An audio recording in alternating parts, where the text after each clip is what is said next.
तो मैं पागल की तरह बस उनको सुनने चला जाता था। रात-रात भर उनके देशभक्ति के गाने सुनता था। वैसे ही मेरे यहाँ राष्ट्रीय स्वयंसेवक संघ की शाखा चलती थी। मुझे याद है मेरे यहाँ एक माकोसी, मुझे नाम बड़ा याद नहीं, वो सेवा दल के शायद हुआ करते थे।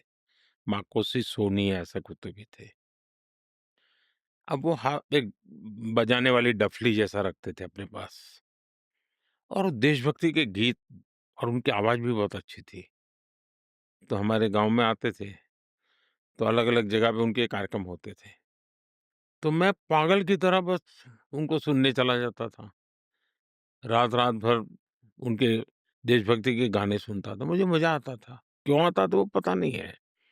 वैसे ही मेरे यहाँ राष्ट्रीय स्वयंसेवक संघ की शाखा चलती थी। शाखा में तो खेल-कूद होता लेकिन देशभक्ति के गीत होते थे। वो मन को ज़रा बड़ा मज़ा आता था, एक मन को छूता था, अच्छा लगता था। तो ऐसे ही करके हम संघ में आ गए। तो र संघ के एक संस्कार तो मिले कि भाई कुछ भी सोचो, करो, अगर वो पढ़ते हो तो भी सोचो कि मैं इतना पढूँ मैं देश के काम आऊँ। अगर व्यायाम करता हूँ, मैं ऐसा व्यायाम करो कि मेरा शरीर भी देश को काम आए। ये संघ के लोग सिखाते रहते हैं। अब संघ एक बहुत बड़ा संगठन है, शायद अब उसके 100 साल हो रहे हैं, ये 100वाँ वर्ष है और दुनिया में इतना बड़ा स्वयंसेवी संगठन कहीं होगा ऐसा मैंने तो नहीं सुना है। करोड़ों लोग उसके साथ जुड़े हुए हैं।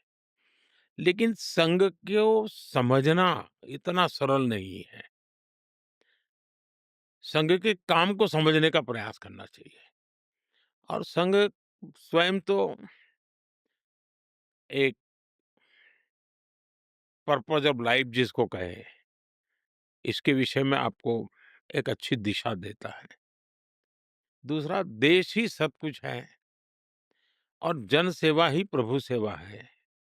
ये जो हमारे वेद काल से जो कहा गया है, जो हमारे ऋषियों ने कहा, जो विवेकानंद ने कहा, वही बातें संघ के लोग करते हैं। तो स्वयंसेवक को कहते हैं कि भाई तुम्हें संघ में से जो प्रेरणा मिली, वो 1 घंटा शाखा है, वो स्वयं नहीं, यूनिफ़ॉर्म पहनना वो स्वयं से संघ नहीं है। तुमने समाज के लिए कुछ करना चाहिए और वो उस प्रेरणा के आज ऐसे काम चल रहे हैं, जैसे कुछ स्वयंसेवकों ने सेवा भारती नाम का संगठन खड़ा किया है। ये सेवा भारती जो गरीब बस्तियाँ होती है, झुग्गी-झोपड़ी में गरीब लोग रहते हैं, जिसको वो सेवा बस्ती कहते हैं।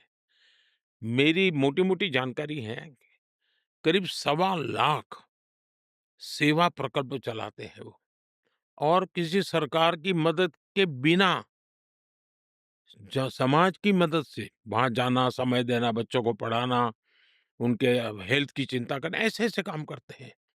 संस्कार उनके अंदर लाना, उस इलाके में स्वच्छता का काम करना, यानी बिल्कुल सवा लाख एक छोटा नंबर नहीं है।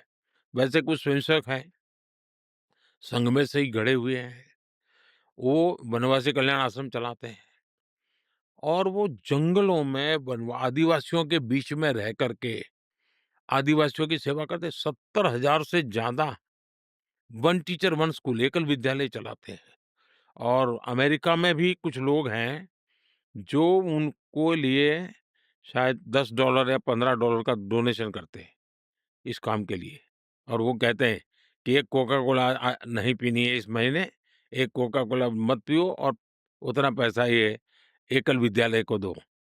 अब 70,000 एकल विद्यालय आदिवासी बच्चों को पढ़ाने के लिए करना, कुछ स्वयंसेवकों ने शिक्षा में क्रांति लाने के लिए विद्या भारती नाम का संगठन खड़ा किया। करीब 25,000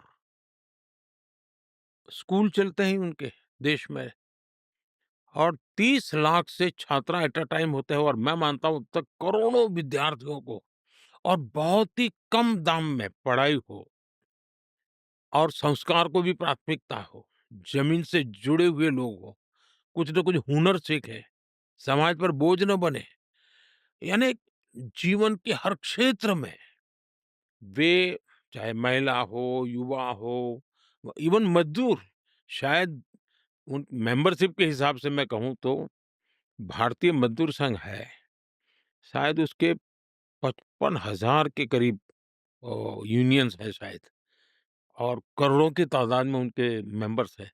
शायद दुनिया में इतना बड़ा लेबर यूनियन कुछ नहीं होगा।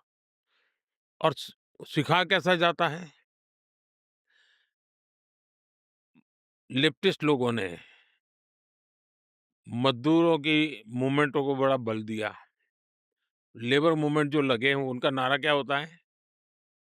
Workers of the world unite. दुनिया के मज़दूरों एक हो जाओ, फिर देख लेंगे, ये भाव होता है। ये मज़दूर संघ वाले क्या कहते हैं, जो आरएसएस की शाखा से निकले हुए स्वयं मज़दूर संघ चलाते हैं, वो कहते हैं वर्कर्स यूनाइट द वर्ल्ड। वो कहते हैं workers of the world unite, ये कहते हैं workers unite the world. Unite the world. ये कितना बड़ा वाक्य, 2 शब्दों में इधर-उधर है, लेकिन कितना बड़ा वैचारिक बदलाव है। ये संघ की शाखा से निकले हुए लोग अपनी रुचि, प्रकृति, प्रवृत्ति के अनुसार जब काम करते हैं, तो इस प्रकार के गतिविधियों को बल देते हैं। और जब इन कामों को देखेंगे, तब आपको 100 साल में राष्ट्रीय स्वयंसेवक संघ ने भारत के सारे चकाचौंध दुनिया से दूर रहते हुए एक साधक की तरह समर्पित भाव से, तो मेरा ये सौभाग्य रहा कि ऐसे पवित्र संगठन से मुझे संस्कार मिले जीवन के, लाइफ ऑफ पर्पज में जो मिला। फिर मेरा सौभाग्य रहा कि मैं कुछ पल के लिए, कुछ समय के लिए संतों के बीच चला गया, तो वहाँ मुझे एक आध्यात्मिक अधिष्ठान मिला, तो शिस्त मिली, लाइफ ऑफ पर्पज मिला, संतों के बाद आध्यात्मिक अधिष्ठान मिला। स्वामी आत्मस्थानंद जी जैसे लोगों ने जीवन भर मेरा हाथ पकड़ करके रखा, हर पल मेरा मार्गदर्शन करते रहे। तो रामकृष्ण मिशन, स्वामी विवेकानंद जी, उनके विचार, संघ के सेवा भाव, इन सब ने मेरे मुझे गढ़ने में बहुत बड़ी भूमिका अदा की है।